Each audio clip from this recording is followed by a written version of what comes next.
Hey guys, welcome to the Duel Links Entertainment YouTube channel. We are back at you once again with another episode of Duel Academy, and this is our top 10 tips to auto-dueling. Auto-dueling is something that, as a new player, you're going to have to get used to and find the most efficient way to do it if you want to get resources efficiently. Yep. So we thought we'd make a guide for it, and we want to start the video by saying this is obviously a guide for new players. Right. So if you're a pro at the game, you probably won't get a lot from the video. And we're going to be dueling against level 45 duelists. So a lot of the tips that we're going to be talking about are better for players in the beginning stages of the game. It's not for people that are more towards the end game within the PvE environment. While you may think that a lot of your challenge comes from PvP dueling, PvE versus standard duelists, legendary duelists, and events are very, very important for Duel Links, especially if you don't intend on spending a lot of money. You know, you will have to grind a lot, so why not learn how to do it the right way? Yep. All right, so we made a top 10 list that we're going to go over. Kamell, do you want to get started on that? Yeah, so our first tip on our list is only do one standard duel at a time. So how do you know how many standard duels you can do at a time? You click on the standard duelist, go to the little thing at the bottom, rewards, and always make sure it is on 1x, not 3x. The reason for this is if you're a new player, maybe the strength of your auto duel deck isn't at maximum capacity. You always want to take your auto duels one at a time, no matter how long it takes, so that you have the best chance to win each one. You don't want to lose one auto duel because you're at X3, and now 3 of the auto duels that you're allowed are now gone. Yeah, and you're just going to lose out on more experience is what's going to happen. Right. And that leads right into our next tip, and that is to choose one character to auto duel on and level it up to level 30. Now, you are well aware, right? If you have ever looked at a character and the character selection screen on Duel Links, that their rewards include a lot of gems, very frequently, in fact. However, after level 30, the amount of XP you need to level up increases dramatically from the other levels. So you get a lot of gems, level 1 through 30. So it's best to grind out a character to level 30, switch to the next one. And that is, of course, unless you have not gotten certain characters leveled up to 30 yet, right? So for everyone that doesn't know, there are some very relevant cards for you as a new player to pick up that are available in Level Up Rewards, and they're both in Duel Monsters World. So all you have to do are complete their character missions, and that is Odeon, the first one. You were going to get his Curse of Anubis at, what is that, level 28? Level 21, yeah. Level 21, okay, even better. So level 21, you'll get Curse of Anubis from Odeon, and this is a very good card for new players, a very good defensive card.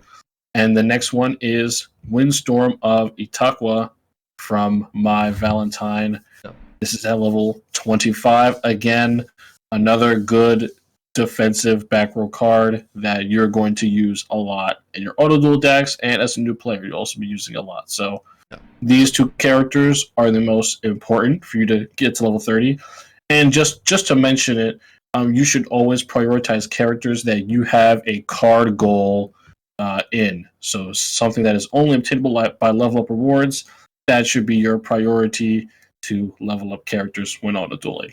So like you see here, my at level 42, 43, and 44 do have gem rewards, but each of those levels, I can't remember offhand, but it's like, yes, they're like 45,000. It's like 45,000 experience points. It's a lot. It's a lot. So it's like 3 times the amount of experience needed to go from like 27 to 28. You know, right. I think it's only like 15,000 there. So it's time versus reward. So we'd say just go to level 30 first. Once you get those done, then you can start the real grind. Mm-hmm. Good point. Now, our next tip is something that you may have overlooked quite a bit if you don't know this, and that is to use up all of your auto duels before you complete a stage, right? Yep. When you complete all your stage missions for a stage, you'll then get the last mission, which is the complete this stage, and you get 50 gems. Yep. Before you click that, use up all of your standard duelists, because when you level up a stage, your standard duelists automatically refresh. It's like you just popped dual orbs and your standard duelists are all back. So make sure you clean them out, because when you click that reward, you will level up again. And we got a surprise right in the middle of the video. It's Oh new my gosh, pack time. it's an Easter egg, new new week pack time. What do we get? Boom, boom. Hey, Divine Punishment. That's not I'm not gonna bad. say no to that. Yeah, so right up here in the upper left-hand corner, these are your duelists. Use them all up, because like Kamell said, when you level up here on the missions, if I were to hit this complete all stage missions, get my 50 gems and move up, it just refills it. So it's an easy free 10 and you don't use the duel. Free XP. Yep. So our next thing is to use crystals as you need with your auto duels. Now, you get crystals, like a huge amount of crystals, from ranked duels, events, pick a gift, that stuff. Just about doing anything in the game will award you with dual modifier crystals at some point.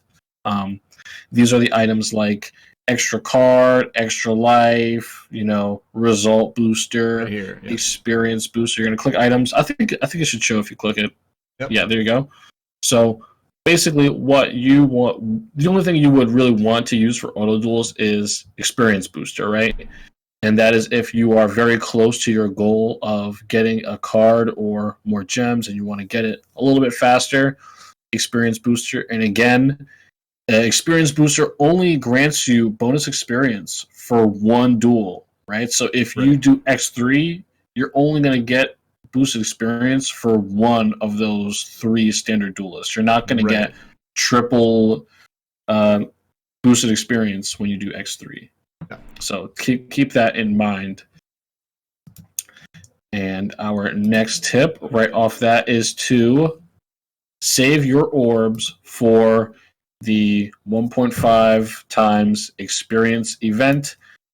They don't notify people as much as obviously as they used to when this campaign is active, or this boost is active, but you can always check on the right side of your screen if you are playing on PC, and if you're playing on your phone, you have to look at events active, and it should tell you whether the experience boost campaign is live. Because obviously you get 1.5 experience, you're leveling up 1 times faster.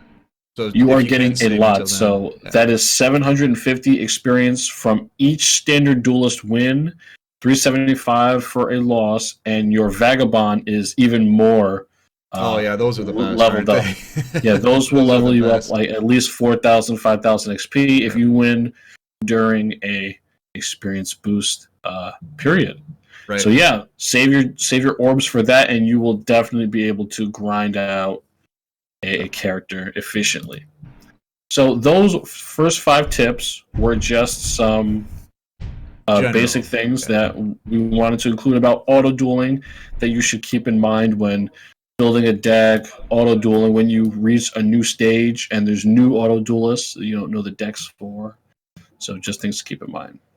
All right, so like the next 5 that we're going to go into are more like how to auto duel, how to build decks for auto dueling, because it's different than playing in the PvP arena. The AI obviously is not a human, and so they don't make as good decisions. So you have to kind of learn how the AI works and work around it and to make your best deck. So, also going into this, again, we're making this for newer players. So these are going to be simplified decks. They're not going to be stuff that you would buy. This is going to be a lot of free to play stuff, easily obtainable. So keep that in mind. Right. So going into our first deck, the point of this tip is to don't spend a lot of money or gems on auto dueling, right? Right. Auto dueling is something that you have to do, but it is probably the easiest thing that you have to learn how to do as a new player, right? Right. Any cards that you get, all you have to do is build a deck that can achieve quick and easy wins through using a simple strategy with a couple cards that link together. and that's how you're going to win your auto duels. You don't want to try to go out of your way to build an auto duel deck that uses very old and specific cards for a very niche combo. You just want to use what you have and what works. Yeah. All right, and then the next one is also keep the deck simple. Keep your deck simple. Yep. That is our next tip. So that kind of pairs in with the first tip that we had, and is good for you to have a clear and simple plan for your deck. So, perfect example, Circus. Can you explain the point of this free-to-play Dino Auto Duel deck that we have on screen? Basically have a clear win con. This win con is just beaters of back row. We're just going to summon out dinos. We're going to use like Hydrogeddon's going to be a special summoning condition, which is nice to work into your deck. Basically, if it destroys a monster by battle, you can summon another one from your deck. So we're going to get as many Hydrogeddons out on the field as we can. We got Destroyer Saurus here. You can discard it from your hand and bring out Jurassic World, which is going to give your dinos a 300 attack boost. Black Brachios, when it's summoned, can change a target to face-up defense position. And that's really about it. And then you got these in here just to fill out the Crawling Dragons, just to fill out the deck. And then we're just using free-to-play back row. We got the Econs, which are from Tickets. This is from Tickets Metal Morph. It just gives your guys a boost, 300 attack and defense boost. And then when they attack, they get attack equal to half of the target they're attacking. So if you're attacking into Blue Eyes, you get 1500 attack bonus. So it's a nice way to clear out some monsters. And then here are the Nubis that we talked about from Odeon, and then the Ataqua from Mai. So it's just so beaters with back row. That's what this is. Exactly. And how many gems do you have to spend to build this deck? 0 gems. All these cards are free to play, and this is what you should be aiming for, right? However, a good point for us to make is to improve your deck with the cards that you get when you're investing into boxes to either get your staples or build a meta-relevant deck that you want. You don't want to go out of your way. Just when you're building your deck or going to boxes and you get good back row, bam, you can plug them into your beaters and back row auto duel deck to make it better. And this takes out a lot of the thinking for the AI, because the AI is always going to try to summon a monster with high attack and then boost it and then just go. So we're just taking out the thinking. It's just there's not a lot of nuance to this deck. It's just summon and attack. So we'll kind of show you some replays as we're going here, and we'll talk a little bit more about this deck specifically. Yeah. So first, we want to move on to our next point, which is evaluate what the AI is doing, and then fix it around your deck. So as we go into this replay, we'll see he is doing just exactly what we said, right? He's summoning his beaters, he's setting his back row, and look, using his back row to stop his beaters from getting eliminated. And that is how you auto duel, baby. The computer executes this deck very well, right? The traps boost your monsters, your beaters beat them down, your back row protects your beaters. Right. That's the deck. And obviously, the AI isn't as smart as a human, because if I would have been playing, I would have summoned the Hydrogeddon, because it would have been special summoning other Hydrogeddons, thinning out your deck. But, it's still won. It's still got the big monsters out on the field, because it's always going to prioritize big monsters out on the field. Yeah, so pay attention, right? If you are auto-dueling, the AI will always summon the biggest monster and then try to boost it so that it can be even stronger. Something else that we will run into is that AIs like to activate available effects whenever they can. No matter what it is. Sometimes, if it's not necessary, you'll probably see some more evidence of that in the next deck that we go over. Right. And something else to keep in mind, notice, even though we had a lot of back row in this replay, this duel, that the AI did not set 3 back row at any given time. It only set 2. It doesn't want to lock itself up. Yeah, it doesn't want to lock itself up. It's always going to want to have the option to activate something from the hand to boost a monster or do something. So it doesn't want to potentially clog its own back row. And yeah, I think we could do one more replay with this Dino deck, and then we can move on to the next one. And Which we can typically, talk it about won't some set multiples of the same back row. So, like, if it has two Yes, metal that's morphs, important it's too. not going to set both of them. If you're playing with, like, Canadia, and you have two Canadias, it won't set both, even though that would be a really good idea most of the time. Yeah, so that just a couple things to keep in mind. See, boom, your auto duel strategy executed perfectly. Just by beating down your other beater summons another one, and you are good to go. Now, this deck, while it does not require any gems, guess what? You're going to have to level up characters to get these cards. So you're going to have to be auto-dueling efficiently to get even better auto-duel decks. That is how PvE and Duel Links works. Yeah, so most of those are character level up rewards or SR tickets. Mm-hmm. Right, so make sure you the get those. Next one we're going to show you is a psychic deck that I just been having fun. This is another thing, maybe not a point we have a bulletin point for, but have fun. I just made this psychic deck just because I noticed that I had a lot of the psychic cards, and I was like, you know what? I'm just going to make a psychic deck.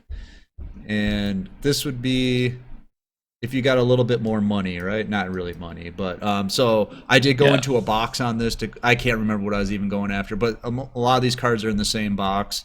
The Psychic Wielder, the Psychic Tracker, and then the Psychic, the Wielder, the Tracker, and then the Esper Girl are all in the same box. Right, so a good point to make about this deck, right? This is what an auto duel deck might look for you if you went into a certain box and you got a lot of the cards from it, right? You want to use what you have to make the deck. There's also a lot of the staple cards, which we recommend you get, in like we did in our other Duel Academy video. The Canadia, yep. So yeah, the staples you have, they're not only powerful cards in PvP, right? They're powerful cards for a reason because they do a wide range of things. And auto duel decks, like standard duelist AI decks, they see Canadia, the duel's over. They see run into a Wall of D, the duel's over. Yeah. So use these cards like to your advantage. So this obviously gems are spent. There's gems spent over multiple boxes. So don't build this deck. Do not build this deck. Okay. Right. If you have Canadia and you have other stuff from the box, build that deck. I just happen to have this stuff when I was looking at my card pool. I'm like, oh, I got a bunch of psychics. I got a bunch of psychic synchros. I'm going to make a psychic deck with the staples I have acquired. Okay. So if you see it and it's like, oh, wow, this deck they were playing, it's great. I'm going to build this psychic deck. No. Don't do that. Build with what you have. That's what I did here. I saw in buying some other cards, I came up with this deck. So that's why I have this deck. So we're gonna break a rule that we just told you. We're gonna use some dual orbs, just to show you some auto duels, quick as we talk about it. But here we go. This is using the basic principles that we set forth earlier in the video, and that's what we're trying to show you here. And then this deck goes great into our last point, right? Which is strive. Oh wait, your deck will need to change as you level up. Oh yeah, that goes right into it too. Right, update so your deck as you go. Yep. Exactly. So as you level up your stage, right, the auto duelists that you go up against will eventually become more skilled, or they'll be using a more complex deck, right? And the win condition that the AI performs in their deck, the AI is always going to know how to play their deck, So your deck has to be competent enough to do it faster, do it better, or just stop it with the back row that we saw we were playing before. So once you start leveling up your stage, you saw Circus is at level 45. That's about when the standard duelists are going to start having cohesive decks that do like a weird strategy. Yeah. Well, like they have some like just niche thing that they do, and if you're not prepared for it, like, oh, you're going to lose that one. But if you're prepared to stop anything that comes out, like with this deck, you have your synchro plays, your big back row, your psychic effects, you should be good to go. And most of these cards are in this deck. It's a relatively low cost deck. The Serene Psychic Witch, that's a card trader card, and then the rest of the stuff I got just for a few thousand gems. The big items here are the Paleozoic Canadias, which I personally got with Dream Tickets, so I don't have all the stuff from that box like we had recommended in our Staples video. Don't want to spend too much time on it, but we cannot stress it enough. Like cards like Canadian Wall of D Floodgate, very important to you as a new player. All right, and the final point we wanted to make was strive for a 9 out of 10 or 10 out of 10 win rate. Once you get your Duel Monsters world, I believe that is what tracks the amount of standard duelists you're allowed. Once you get that to a certain stage, I believe like 45 or 50, something around there, you will have 10 standard duelists. Yep. When you have 10 standard duelists, that means you are getting 5,000 experience on one run before you use dual orbs with no experience campaign. So you want to win as many of those duels as you can. So in the event that you do lose one, you got to see like, all right, how did my deck lose this? And how can I combat that so that every time I face this AI with this deck, I know I'm going to be able to handle it 9 times out of 10. Right. And that just comes down to updating your deck, watching the AI see what it does with your deck, tweaking it, and that's also ties into doing the 1x dueling, because you don't want to do a new change and then you go into 3x dueling and you just lost 3 duelists. Exactly. Make a small change, do a single duel multiple times, see how it affects it. Right. That's about it. Yep. So we hope that these 10 tips help you become a better auto duelist and Duel Links PvE player, because it is really a grind at every point of Duel Links. So you're always going to want to be doing the right thing so that there's less work on your end. Right. And we want to know what your favorite auto dueling deck is, so make sure to leave that in the comments below. So, I'll tell you my favorite auto duel deck before we go. My favorite auto duel deck is Masked Heroes. That's a popular one. So if you go into the box to get your Canadias, and you are clearing out that box, you will get Mass Change, Mass Hero Anki. That is a very, very efficient, quick, fast auto duel deck that wins duels in about 4 turns. So stuff like that is what you have to keep an eye out for. I love making synchro ones. I don't know why. I just like making synchro auto duel decks. So that's why I made the psychic one. But yeah, leave yours in the comments below and we'll check them out. So yeah, definitely. Thank you for watching this video. If you liked what you saw, what do they got to do, Kamell? They got to join the Discord, subscribe to the YouTube channel, leave a comment, and follow us on Twitter. And watch some of the other Duel Academy videos that are on the channel. They're all very helpful to new players trying to get better at every aspect of Yu-Gi-Oh! Duel Links. And come watch our live streams on Twitch. Exactly. Yep. We're live Sunday, Monday, Friday, and hopefully Saturday. Yeah. Basically the weekend. 4-day weekend. Friday, Saturday, Sunday, Monday. Yeah, that is when we're live. All right, peace out, guys. See you later.